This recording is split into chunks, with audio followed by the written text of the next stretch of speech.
Denai Johnson hanging out with Halsey. Thank you so much for joining us. Thank you guys for having me. I'm really excited to be here. It's a really exciting day. Now you just had some massive news. Madison Square Gardens. Can you tell us a little bit about this? Yeah, so I'm on the Badlands tour right now, which is the tour cycle for my my album, and we just did the U.S. and Canada run, and then we're going to Australia, Japan, Europe, South America, UK, doing the rest of the world. And when we come back, we're gonna end it all and close it all out at Madison Square Garden.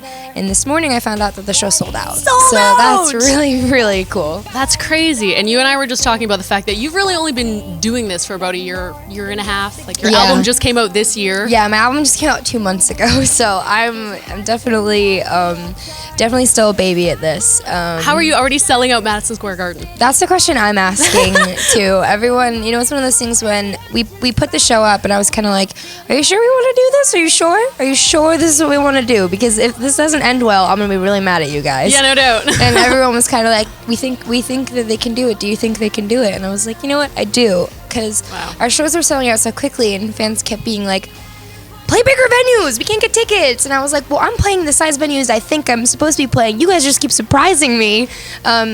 So we put a Madison Square Garden. We put it up way in advance because we were nervous. Admittedly, we were nervous. So we put it up, about 3 weeks ago. And the show's not until August. Yeah. So we were hoping, all right, give it 10 months. Maybe we'll sell enough tickets. Oh, God. And then it sold out in 3 weeks. And I don't really know what to say. And everyone kind of, there's the haters out there that are like, how could you sell out Madison Square Garden? I'm like, I have no idea. I don't know how. But she did it. I don't know how. Yes. Yeah. That's so awesome. It's really, really, really exciting. Yeah, that's mind-blowing. Especially, I know you are a huge fan of New York, so I would imagine that is an amazing accomplishment to sell out the venue in New York. Yeah, I spent my whole childhood going to see shows there. Most recently, the last show that I saw there was Ed Sheeran a couple years ago. He's incredible. Live performance. Yeah, he's super incredible. But, that guy's larger than life to me. He's a massive, massive superstar. So, to be, playing the venue where I watched him shut up an entire arena of people with an acoustic guitar is mind-blowing. My show is probably going to have a lot more fire than his and explosions and confetti. But you're kind of badass like that. We tend to bring the heat and bring the weirdness. We're doing a club tour right now, and our production is insane. It's really ridiculous. We have confetti and CO2 and these video walls and these crazy lights, and I'm jumping around. I broke 3 knuckles on stage last night. I don't think people really expect my show to be quite as punk rock as it is, but it's definitely. I go in the crowd every night. That's awesome. So it's definitely really exciting. Don't know if I'm going to be able to go in the crowd at Madison Square Garden, but we'll work something out. Yeah. Maybe pull a Bieber and fly over everyone. Okay, let's talk about Bieber for a moment. Speaking of. Yeah. Okay, so you are featured on his new album. Right, I am indeed. How did this all come about? Tell us about this. So, Bieber told me that he was online, looking through my videos. He's in love with you. Can we just say? I think there's something going on with you. The video that he posted today, saying that you're hot. He said, they sent me that video, and I was like, what is going on? What is this? Are you guys dating? Is this a thing? We are. Justin and I are not dating. I don't think I'd be able to handle breaking the hearts of millions of little girls. That would be a lot. Dating Justin Bieber is a really heavy responsibility. But I feel so awkward now. If you asked me when I was 16 if I was dating Justin Bieber, I probably would have been like, yeah, of course. Heck yes. But now it's kind of real deal. Yeah. Okay, so how did it come about you being featured on his album? Well, I guess he decided he was a fan and reached out to his manager, Scooter, and was like, I want Halsey on the album. Wow. And Scooter called my team and was like, we want Halsey on the album. And I was like, where's the catch? Yeah. Where's the joke? Where's Ashton Kutcher? Where's the cameras? Who's pulling a mean prank on me right now?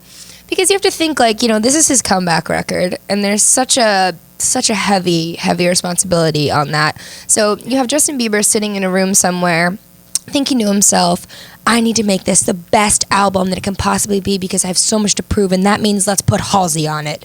And I was like, what? what? Like, what are you talking about? Like, when he asked, I was genuinely thinking to myself, what conceivable benefit could you be getting from having me on your record? Wow. What could I be doing That's quite for modest you? of you. But it's true, you know? And, you know, I guess it just kind of came down to him liking my style and liking my voice. And I'm obviously a huge fan, so getting into the collaboration was really exciting. And I think we surprised a lot of people. The fans really like it, but at first they were like, I don't get how your styles are going to match up. I don't think it's going to make sense. I don't think you guys have the right style to do a collaboration, blah, blah, blah. And then I think we found this balance between both of our styles that really, really came together harmoniously.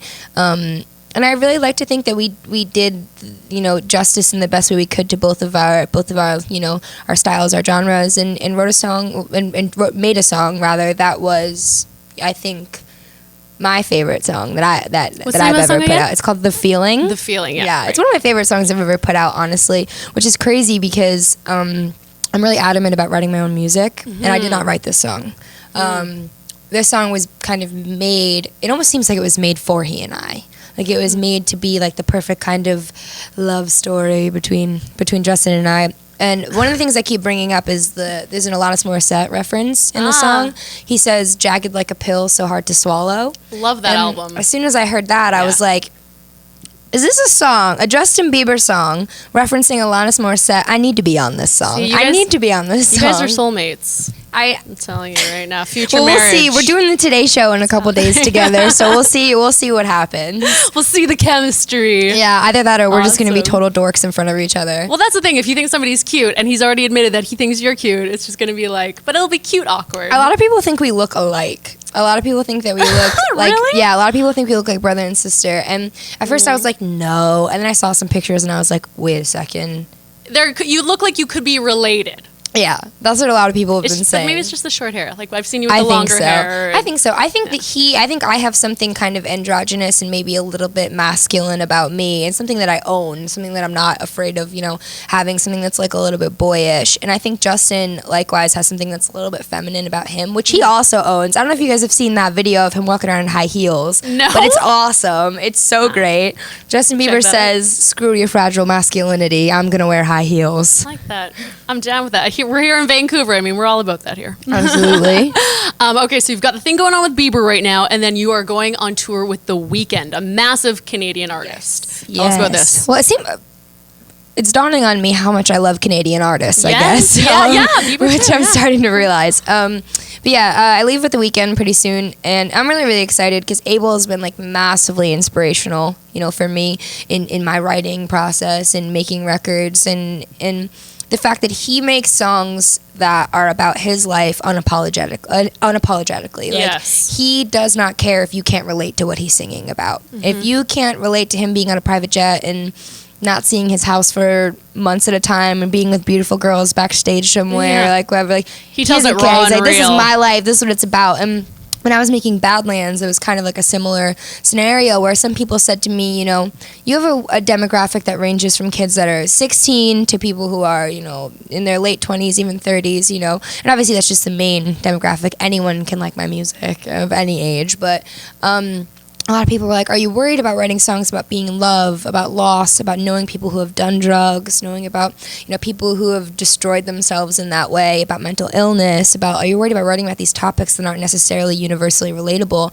And a big inspiration for me in saying, screw you, I'm going to write about my life was Abel, and, you know, because he's done that on all of his records. And so I'm really excited to go out with him. I got beef with him, though, because I put out my record the same day as him. And if I put it out the week before or the week after, it would have been a number one. But, of course, it had to be a number two because I had to put out the same day as him. But I will say that if there's anyone that there's no one that I'd rather be number two to than Abel. And that's pretty awesome. The top two going on tour but next together. record, I'm gunning for him. There I'm you gunning go. for him. I'm like, Well, watch out, Abel. I got you next album.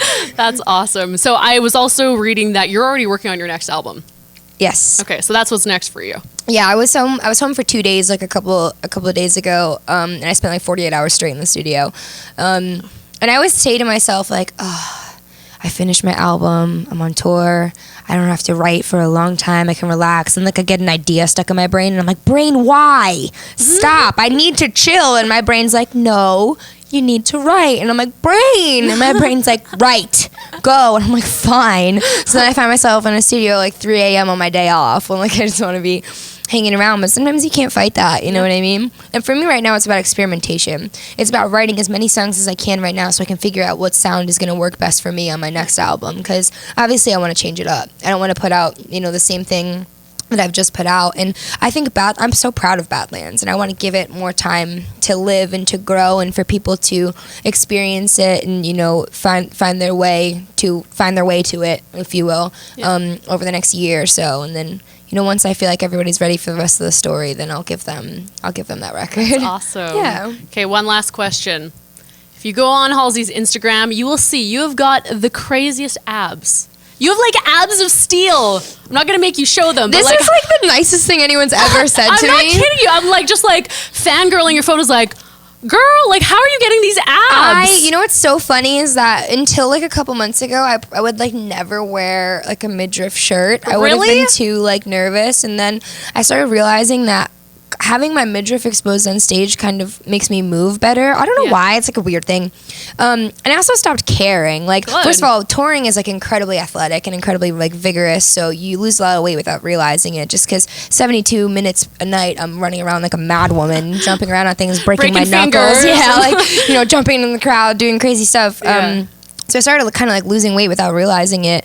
And then for me, it came down to, you know, when I climb up on a riser or I like kneel down from the crowd, like I squish, you know what I mean? Because I'm a person, so I squish.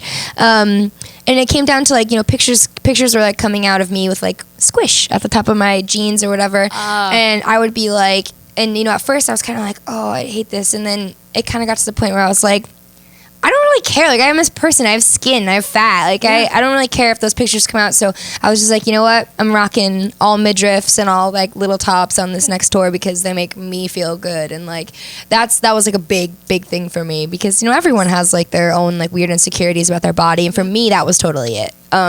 So I feel a lot better about it now. And also, those abs did not come without a price because I've also gone down like 2 bra sizes and and no longer have a butt. So that was the price that I paid for having this stomach that I supposedly have now. Looks good to me.